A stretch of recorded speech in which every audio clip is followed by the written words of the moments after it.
se kankubaze gato. Yego. Ari nge nawe.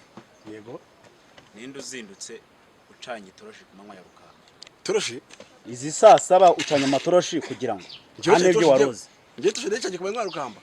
Reka ndebe. Hanyuma rero.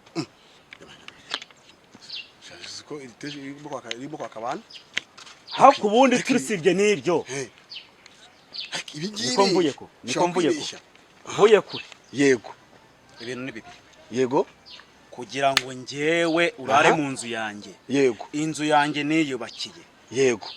Ubyuke mu gitondo ufata ikote njyana mu bo. Yego. Nkajya gusaba umugeni. Yego. Hanyuma ni gute wowe? Yego. Ubyuka rishyiramo usize kino gikoboyi cyawe. Gikoboyi? Jewe mvuye kure ndashaka kunsobanurira. Ese kamaze gubaza. Iryo kote ufite niri ryavuga ry'umushwambagara ngo natwaye. Iryiza ubu niriye. Ibintu ni bibiri. Yego. Nibi. Aha. Urampereza ikote ryanjye. Ye? Nguhereza iryawe. Mereza. Ye? Mereza shyira.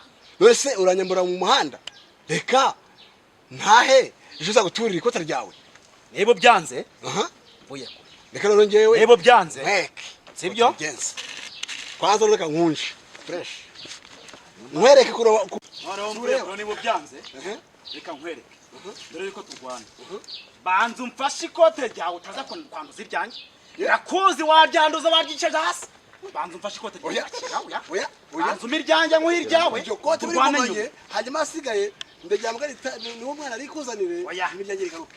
None se abantu babagabo twabana mu zadute. Reka tuganire neza. Yego. Wese nuri kuramo. Uri kuramo nkwerekeje. Ngibi. Sanyanga divanye. Uri kuramo gose. Ivanemo hanyuma tuvugane neza ibindi. Sibyo? Singibi. Ikote rya siri amafaranga 500. Kankwereke. Iri ni gure 1000. None mvuye kure. Aya makota arasa. Reka nkwereke ukuntu bidasa. Fati cyawe. Nanga konga kwicaza ikote ryanjye hasi. Yo turabizi. Naryambara nkajya gusaba umugeni. Icyo ngicyo nakijyana. Hano umukobwa wacu. Noneho rero dushaka turwana. Akwa nambaye ibyanjye. Dushaka turwana. Waya. Waya.